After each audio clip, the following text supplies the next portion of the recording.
네, 저희가 지금 살고 있는 세대는 엄청나게 빠르게 변하는 시대가 됐죠. 근데 이런 변하는 시대일수록 저희가 필요한 거는 변하는 것과 변하지 않는 것을 구분하는 거가 필요하다고 생각을 합니다. 그래서 먼저 변하는 것들에 대해서 살펴보면은 첫 번째로 공간적으로 많이 바뀌는 것은 종교 분야가 생각됩니다. 예전에 최초의 종교 건축을 보시게 되면은 큰 높은 탑을 같은 건축물을 쌓아놓고 꼭대기에 올라가게 되면 사람이 다 쳐다보게 되고요. 그 쳐다봄을 당하게 되는 제사장 같은 위치에 있는 사람이 크게 권력을 가지게 됩니다. 그런 원칙에 의해서 보통 일반적으로 예배당 같은 건축들도 보면은 같은 방향을 다 쳐다보게 하고요. 실내 공간에 똑같은 장소에 시간을 맞춰서 사람들이 오게 합니다. 그리고 의자 같은 걸 보더라도 긴 의자를 놓게 해서 가운데 앉아있는 만약에 10명이 앉게 되면은 좌우에 끝에 있는 분 말고 가운데 앉아 계신 분은 예배당 중간에 예배 중에 나갈 수가 없는 상황이 되죠. 그래서 앞을 계속해서 봐야 되는 그런 공간 구조를 짜기 때문에 본질적으로 공간 자체가 권력을 많이 만듭니다. 그래서 저희가 신천지 예배당의 그 예배 집회 모습을 보시게 되면은 중간에 복도가 전혀 없는 그런 공간 구조입니다. 중간에 떠날 수 없게 되어 있는 그런 구조죠. 그래서 이슬람 같이 자기가 예배당을 만들 수 없을 때에는 장소에 모일 수 없기 때문에 시간을 맞춰놓고 하루에 3번 정도 기도를 드리게 하는 거죠. 그러면서 공간적으로는 메카 쪽을 향하게 합니다. 그렇게 공간 구조를 통해서 권력을 만들어내 창출하는 그런 곳이었는데 그것들이 전염병이 돌게 되면 항상 모일 수가 없게 되고 많은 조직들이 와해가 되는 경우가 생깁니다. 대표적인 사례가 흑사병이 돌았을 때 중세가 끝났고요. 그 다음에 르네상스가 시작된 걸 볼 수가 있습니다. 마찬가지로 학교 공간도 비슷한 구조를 띠고 있습니다. 모든 학생들이 한 반 학생들은 다 앞을 쳐다보게 되어 있고요. 그 앞에 선생님이 서게 되는 거죠. 그렇기 때문에 이런 공간 구조를 통해서 만들던 학교의 기능도 약간 바뀌게 될 가능성이 많습니다. 학교는 보통 한 3가지 정도의 기능을 가집니다. 일단 지식 전달의 기능과 아이들을 맡아주는 타가소의 기능, 세 번째는 어떻게 보면 같은 제너레이션 그 세대 젊은 친구들끼리 모여서 공동체를 훈련하는 그런 3가지 기능을 하게 되는데요. 그중에서 지식 전달 체계가 많이 바뀌지 않을까 생각이 됩니다. 현재 지식 전달만 보게 됐을 때는 뭐 스타 1타 강사분이 혹시 뭐 전 국민의 절반 정도 학생들의 수학을 가르쳐도 되는 그런 상황이 된 그런 케이스가 되기 때문에 앞으로 교사들의 어떤 역할들이 많이 바뀌지 않을까 하는 생각이 들고요. 교실들도 지금만큼 많이 필요 없을 수가 있습니다. 그렇게 되면은 교실들, 빈 교실이 안 그래도 많이 생기고 있는데요. 그것들을 부숴서 테라스를 만들어주는 것도 좋은 방법이 되지 않을까 생각을 합니다. 그래서 아이들이 짧은 10분 쉬는 시간에도 자연을 나갈 수 있게 해주고 실내 공간에서 좀 나가서 자연에서 시간을 보낼 수 있게 해줄 수 있을 것 같습니다.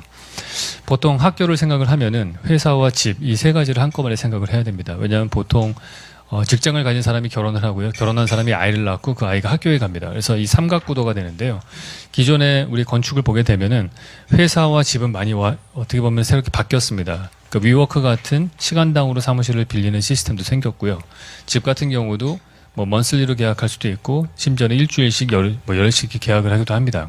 그러니까 단기간 빌릴 수 있는 것들이 많아졌는데 사실 그게 이 어떻게 보면 앞에 있는 이 회사와 집이 많이 자유로워지고 노매딕하게 살 수 있게 되었음에도 불구하고 학교 때문에 한 장소를 떠나지 못하는 그런 것들이 현재의 상태였는데요. 학교가 지금처럼 뭐 온라인 수업이 뭐 하루나 이틀 정도가 대체가 된다든지 하게 되게 되면은 훨씬 더 거기서 자유로워질 수 있을 것 같고요. 그렇게 하면은 지금처럼 한 장소에 다 모아놓고서 전교생들이 한 장소에 모이는 것도 사실은 굳이 필요 없을 수도 있다 생각할 수 있고요. 위성 학교가 여러 군데 생겨날 수도 있을 것 같습니다. 특히 온라인 상업 거래가 활발화되면서 지금 보시는 도시 공간 구조에서 상업을 하는 공간들이 많이 빠져나가고 있는데 그런 공간들이 재배치가 될 필요가 있습니다. 근데 거기서도 학교들이 어떻게 보면 그런 비어지는 공간들, 업무시설이든지 아니면은 상업시설들에 위성학교가 생길 수도 있을 것 같고요. 그렇게 되면은 좀 더 자유롭게 우리가 수업을 할 수 있다면은 지금처럼 계속해서 뭐 도시에만 사는 것이 아니고 일주일에 나흘 정도는 도시에 살고 3일 정도는 좀 지방에 가서 뭐 외지에서 그러니까 재택근무를 할 수 있게 된 아버지하고 같이 가서 그분이 뭐 랩탑으로 그 지방에서 일을 하면서 아이들은 그 근처에 있는 위성학교에 보낸다든지 아니면 거기서 뭐 랩탑으로 수업을 들을 수도 있고요. 여러 가지 라이프 스타일이 바뀔 것 같다는 생각을 합니다. 물론 처음에는 이것들이 돈을 많이 가지고 있는 그런 부유계층에서 시작을 하겠지만 항상 그 변화의 시작이라고 하는 것들이 거기서부터 시작해서 전반적으로 중산층까지 내려오는 데는 큰 시간이 걸릴 것 같지는 않고요.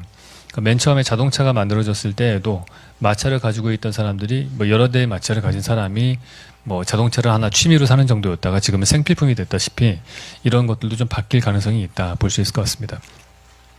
주거의 경우를 살펴보시면은 지금 우리가 보고 있는 아파트 지금 30평원대 방 3개짜리 아파트 이게 보통 중산층의 모습인데요. 이런 아파트는 사실 이미 1970년대에 만들어진 라이프 스타일이죠. 대가족 제도가 붕괴되고 도시입 속에서 어떻게 보면 핵가족이라고 하는 두 세대가 사는 부모 세대와 자식 세대가 사는 그 라이프 스타일에 기초를 둔 사이즈인데요. 이것들이 사실은 지금 같은 이 포스트 코로나 지금의 우리 코로나가 돌고 있는 상태에서는 잘 작동하지 않았습니다. 이유는 일반적으로 학교라고 집이라고 하는 것들은 주중에 낮 시간 동안에는 아이들은 학교에 가고요. 일하는 어른들은 바깥에 직장에 나갑니다. 그래서 실질적으로 이 집이라고 하는 공간은 주중 저녁 시간과 주말 시간 이렇게 그 시간이 주로 쓰는 것들이죠. 근데 거의 다 집에 모여 있게 되면은 사실상 그 30평대 아파트가 커버할 수 있는 어떻게 수용 능력을 초과하는 대략 산술적으로 계산을 해보면 한 150%가 넘는 정도로 1.5배 정도의 워크로드가 좀 오버되는 상태가 됩니다. 그렇기 때문에 그 스트레스를 이제 온전히 그 사람들이 느끼게 되는 것들이죠. 그렇기 때문에 앞으로는 조금 면적이 좀 늘어나는 쪽으로 여러 가지 주택의 기준이 바뀔 것 같다 그런 생각을 하게 됩니다. 더욱이 또 우리가 갖고 있는 이 도시 속의 문제가 뭐냐 하면 이번에 겪어서 알겠지만은 많은 분들이 코로나가 나면은 마음 놓고 즐길 수 있는 곳은 바깥 공간, 이제 공원들이 주로 이르게 되는데 실질적으로 우리가 만날 수 있는 자연 공간이라고 하는 데는 대부분 다 퍼블릭 스페이스밖에 없습니다. 공공의 공간밖에 없기 때문에 과거에 우리가 살았던 60년대, 70년대에는 다 마당이라는 것이 있었고 80년대만 하더라도 아파트에 발코니라는 야외 공간들이 있었는데 그런 공간들은 다 마당이든 발코니든 다 사적인 외부 공간입니다.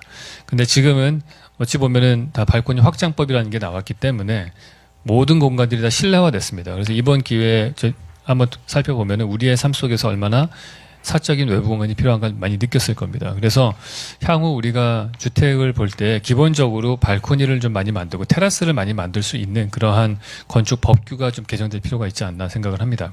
지금 보시는 사례는 왼쪽의 그림은 싱가포르에 지어진 임대주택의 모습이고요. 오른쪽은 밀라노에 지어진 아파트의 모습입니다. 그러니까 테라스가 있는 정도가 아니고 나무가 심겨서 자랄 수 있을 만한 정도의 테라스를 말합니다. 그래서 2020년 이후에 저희는 맞이하고 있는 주거라고 하는 것은 어떻게 보면은 오피스의 일부 기능들과 주거 혹은 학교의 일부 기능까지 떠안아야 되는 정도의 사이즈가 되고요. 그리고 외부 공간도 사적으로 쓸 수 있는 공간이 필요한 그러한 공간이 필요해서 테라스를 사람들이 많이 만들 수 있게끔 시장에서 그거를 제공할 수 있게끔 몇 가지가 법제가 좀 바뀔 필요가 있다고 생각을 합니다. 그 중에 하나가 테라스를 만들지 않는 이유가 결국엔 테라스를 비싸게 만들어봤자 방수공사 열심히 하고 해도 그게 분양 면적에 포함이 되지 않기 때문에 그걸 만들 이유가 없는 거죠, 사실은. 그래서 그런 부분들을 많이 활성화시킬 수 있게 가격 책정 방식이 좀 바뀌어야 될 것 같고요. 부동산 가격 책정 방식도 좀 예를 들어서 면적 중심에서 뭐 최적 중심으로 바뀐다든지 외부 공간의 테라스 공간들도 실제로 분양 면적에 포함시켜서 판매할 수 있게 한다든지 이런 것들이 필요할 것 같고요. 특히나 건축에서 건폐율과 용적률을 계산하는 방법들이 좀 바뀔 필요가 있다 그런 생각이 듭니다. 그래서 테라스를 지금 상태에서 안 만드는 가장 큰 이유는 건폐율은 많이 차지하는데 그만큼 용적률을 찾아먹을 수가 없기 때문에 만들지 않습니다. 그래서 이런 부분을 완화할 수 있는 어떤 방법을 좀 만들 필요가 있다 그런 생각이 듭니다. 현재 우리나라 주거의 문제는 많은 가정기구의 사이즈도 커졌는데요. 그것들이 지금 20년 전, 30년 전에 만들어진 아파트에서는 적용이 불가능합니다. 왜냐하면은 아파트들이 다 벽식 구조로 만들어져 있거든요. 그래서 라이프 스타일도 바뀌고 1인 가구도 늘어나는데 그것들을 수용할 수 있을 만큼 공간이 플렉서블하게 만들어지기 어렵다는 겁니다. 그래서 지금의 현재의 벽 구조 중심에서 기둥 구조 중심으로 좀 변형을 줘서 향후 앞으로 이게 이번 코로나 사태뿐만이 아니고 계속해서 테크놀로지가 발달을 할 텐데 그럴 때마다 바뀌는 라이프 스타일을 좀 적극적으로 수용 가능하고 플렉서블하게 대처할 수 있게끔 기둥 구조가 필요하다 이렇게 볼 수 있을 것 같습니다. 지금까지는 이제 변하는 것들을 주로 말씀을 드렸고요. 변하지 않는 것들을 우리가 살펴보는 눈이 좀 필요합니다. 이번에 케이스를 보시면은 신천지에서 큰 사태가 있었고 이태원 클럽에서도 사건이 있었고 그다음에 이런 상황에서도 학교는 안 보내더라도 이제 부모님들이 학원은 보내는 그런 일들이 있었죠. 이런 일들이 생겨나는 이유는 인간의 유전적 본능인 것 같아요. 계속해서 보이지 않게 계속 유지되고 있는 본능들이 있습니다. 그것들이 뭐 권력이든 섹스든 자녀든 이런 부분들이 바뀌지 않는 그런 변화되지 않는 부분들인데 권력 때문에 종교단체들이 그 신전치 같은 데서 계속해서 모이려고 했던 것들이었고요.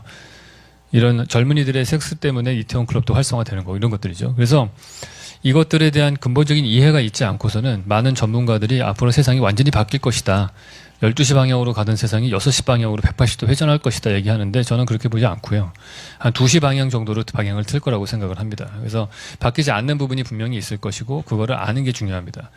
특히나 두 번째 케이스의 경우에서 이해를 잘 못하는 경우들이 있는데 왜냐하면 대부분의 전문가분들이 대부분 다 결혼하시고 애 낳고 나이 50 넘으신 분들이 많아요. 그분들은 젊은이들의 호르몬이 왕성한 걸 이해하기 좀 어렵습니다. 그렇기 때문에 다 잊으셨기 때문에 이분들의 의사결정할 때의 중요한 우선순위가 좀 나이 드신 분들하고 다르다는 것들을 좀 이해할 필요가 있다 생각이 듭니다. 도시가 지금 맞이하고 있는 이런 전염병의 문제가 엄청 새로운 거라고 생각을 하는데요. 실제로는 그렇지는 않습니다. 전염병하고 도시는 항상 밀접한 관련을 맺어왔습니다. 과거에 우리가 최초의 문명이라고 하는 메소포타미아 문명이든 이집트 문명 같은 것들은 대체적으로 건조기후대에 위치하고 있습니다. 이 중동 지역의 건조기후대에 도시가 만들어지고 문명이 발생한 이유는 이 지역이 자연적인 환경 자체가 건조하기 때문에 그게 전염병의 전파에 불리한 그러니까 전염병에 강한 그런 기후 상태를 갖고 있었기 때문에 이곳에서 고밀화된 도시가 최초로 만들어졌다 볼 수 있고요.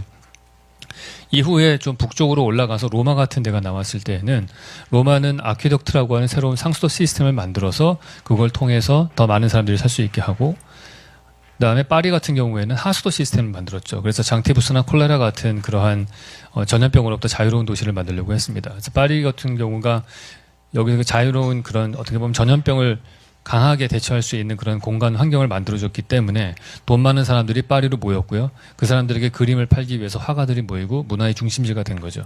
그래서 이런 전염병과 관련된 인프라스트럭처를 어떤 걸 갖고 있느냐가 전 세계적으로 봤을 때 도시의 경쟁력을 좌우하고요. 그게 국가의 브랜드가 될 수도 있고 국가 경쟁력까지 이어집니다. 그래서 그런 인프라를 만드는 게 되게 중요합니다. 그러니까 100만 넘는 도시들은 사실은 이런 하수도 시스템이 있었기 때문에 가능한 거죠. 그 다음에 17세기, 18세기에 들어서 백신이 나오면서 비로소 1000만 명이 넘는 도시가 만들어지기 시작을 했습니다. 전 세계 현재 1000만 명 넘는 도시는 28개고요. 그 100만 넘는 대도시가 460개 정도가 됩니다. 이 도시가 만들어지는 가장 큰 이유는 뭐냐 하면은 많은 사람들이 모여서 여러 가지 시냅스, 관계를 맺을 수 있기 때문입니다. 인간이 똑똑한 이유가 결국에는 작은 뇌지만은 이 안에 뇌회로가 병렬로 연결되면서 거의 1000억 개의 뉴런이 100조 개의 시냅스라고 하는 것들 연결고리를 만들고 있기 때문에 훨씬 더 우리가 집단 지성이 높아지는 거죠. 그런 집단 지성은 그 시냅스를 늘리기 위해서 인간이 만들어낸 방법은 도시라는 시스템을 만들고 거기에 엘리베이터라고 하는 시설을 넣어서 고층 고밀화된 도시를 만들었습니다. 그래서 뉴욕이 가장 고밀화된 도시죠. 그래서 가장 시냅스가 높다고 볼 수 있습니다. 단위 면적당 시냅스의 개수가 제일 많은 도시이기 때문에 경쟁력이 높았고요. 그래서 유럽을 초월할 수 있었던 거죠. 그러다가 한계에 다다랐을 때쯤에 80년대, 90년대를 거치면서 인터넷 빅뱅이 일어나면서 시냅스가 온라인상으로 한 번 더 늘어나는 그런 도시를 경험하고 있습니다. 현재 우리의 도시는 보면은 시냅스 총량이 계속해서 증가한다는 것은 지난 5000년의 역사를 봤을 때 하나도 바뀌지 않는 그런 상황입니다. 현재 우리의 도시는 온라인 시냅스와 오프라인 시냅스가 함께 놓여져 있는 상태입니다. 근데 사실 보면은 우리가 온라인 시냅스하고 오프라인 시냅스 두 가지 방법들을 다 가지고 있는 도시가 경쟁력이 많은 겁니다. 그래서 언택트라고 하는 것들이 산업이 활성화된다고 하더라도 오프라인에서의 컨택트를 사실은 포기할 것 같다고 생각이 들지 않습니다. 우리가 화상 통화를 할 수 있다고 하더라도 여자친구를 만나러 집 앞에 찾아가고 손을 잡는 데이트를 하죠. 두 가지 방법을 다 갖고 있는 도시가 경쟁력이 생기는 거고요. 둘 중에 하나만 선택하는 건 좀 바보 같다 그런 생각을 합니다. 초연결 사회가 만들어졌기 때문에 훨씬 더 전염병이 문제가 되는 거죠. 과거에 말이라는 교통수단이 됐을 때 흑사병이 전 세계적으로 돌았고요. 배도 있었기 때문에 유럽으로 건너갈 수 있었던 거죠. 지금은 비행기 때문에 항상 전염병 위험성이 늘어나고 있습니다. 인간이 모여 사는 여러 가지 이유가 있지만은 결국에는 많은 집단에 속했을 때 생존 확률이 높아지기 때문에 더 모이는 거죠. 그래서 여러 가지 이런 종교든 음식으로든 냄새로든 아니면 게임을 할 때도 집단으로 움직이는 어떤 소속감을 느끼려고 하는 문화들은 계속해서 지속적으로 발달을 합니다. 그래서 온라인, 오프라인. 그래서 가까운 미래의 도시에 필요한 것이 무엇인가 한번 생각을 해보면 우리가 이번 코로나 사태를 통해서 배웠던 중요한 교훈 중에 하나는 모든 국민들이 다 공원에 나가서 산책을 했습니다. 그래서 공통의 추억이 생긴 거죠. 과거에 우리의 도시들을 보시면은 커피숍밖에 앉을 데가 없었습니다. 그래서 돈 많은 사람은 스타벅스를 가고 돈이 없는 사람들은 백다방을 가죠. 그래서 돈이 많은 사람과 적은 사람이 한 공간에 있을 가능성이 없었습니다. 근데 이런 사태에 모든 사람들이 야외 공원에 나갔기 때문에 공통의 추억을 가질 수가 있었다 볼 수 있습니다. 그래서 결국에 우리가 필요한 거는 공통의 추억을 만들 수 있는, 공짜로 머무를 수 있는 공간을 곳곳에 만들어줄 필요가 있다. 이게 온라인 사회가 가속화될수록, SNS가 될수록 끼리끼리의 집단의 소통만 늘어나게 되고요. 집단 간의, 계층 간의 소통은 더 줄어들게 되어 있습니다. 그래서 그런 것들을 소셜 믹스를 더 만들기 위해서는 그런 공짜의 공간이 더 필요한 거고요. 그래서 공원 같은 경우에는 사이즈가 중요한 게 아니고 분포가 중요합니다. 100만 평짜리 공원을 하나 만드는 것보다는 10,000평짜리 공원을 100개 만드는 게 낫고요. 100만 권 있는 도서관 하나보다는 10,000권 있는 도서관 100개 만드는 게 낫다. 이렇게 볼 수 있습니다.